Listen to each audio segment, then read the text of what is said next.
A cada acción le corresponde una reacción. Así es como funciona nuestro mundo. Si nosotros empujamos una puerta, pues esa puerta se abre. Si empujamos a una persona, pues esa persona se desplaza. ¿Por qué? Porque estamos ejerciendo una fuerza sobre esa masa, sobre la masa de la persona.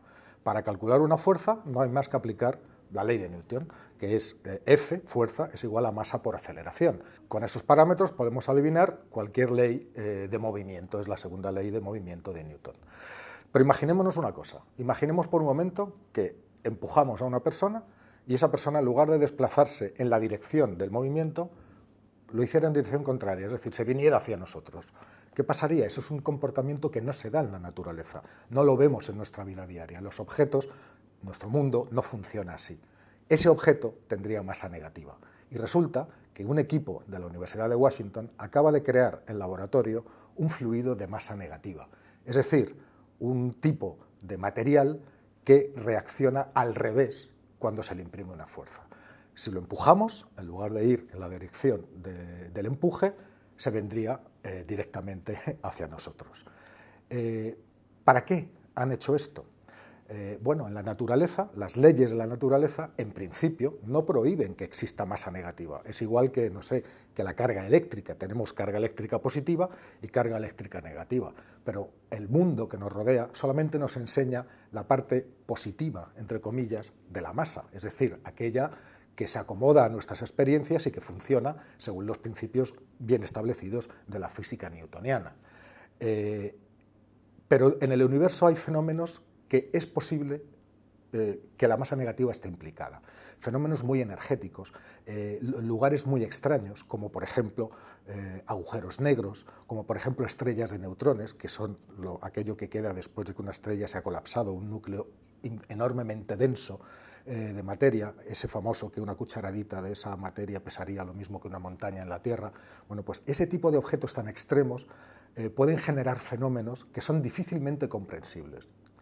Tener masa negativa, haber conseguido masa negativa, según los investigadores, nos va a proporcionar una herramienta para poder experimentar y para poder crear modelos sobre esos objetos a los que físicamente no podemos acceder porque están muy lejos y no podemos hacer experimentos directos. Pero es que resulta que aquí, y esto cruzamos o rozamos la barrera de la ciencia ficción, nos recuerda que la masa negativa también era uno de los elementos que se necesitaban para hacer ese famoso, buscarlo en internet, el motor de Alcubierre, un físico español que ideó una forma de desplazarse por el espacio a través de antigravedad. Fijaros, si tiene masa negativa, también es posible que en lugar de ejercer gravedad, esa masa negativa esté ejerciendo antigravedad y que podamos explorar por ese camino y convertir quizá en realidad o darle mayores visos de realidad a algo que hoy por hoy es francamente difícil, si no imposible. ¿Cómo han conseguido crear los físicos esta masa negativa? Pues con mucho trabajo, con mucho trabajo. Lo primero que hicieron fue recopilar una serie de átomos de rubidio y bombardearlos con láser para enfriarlos. Lo primero que hay que hacer es enfriar casi hasta el cero absoluto. El cero absoluto son menos 273 grados centígrados y a esa temperatura se congela la actividad atómica, es la congelación absoluta, se congelan los átomos, los electrones dejan de girar y de moverse y todo queda estático y permanentemente congelado. Bueno, pues apenas por encima del cero absoluto se congelaron mediante haces de rayos láser estos átomos de rubidio. ¿Qué sucede cuando la materia está en ese estado tan enormemente frío? Bueno, pues que empieza a comportarse como un superfluido. Se crea un estado de la materia que se llama estado de Bose-Einstein y en el cual la materia empieza a dejar de comportarse, los átomos se mueven muy lentamente a esa temperatura, se alinean todos y empiezan a comportarse como una onda, más que como partículas materiales, y generan lo que se llama un superfluido. Un segundo haz de rayos láser bombardea ese superfluido y hace que los átomos de rubidio los empuja de un lado para otro, haciéndolos oscilar y cambiando su sentido de rotación aleatoriamente.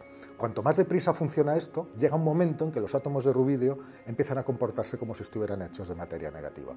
Y ahí es donde el experimento tiene su éxito.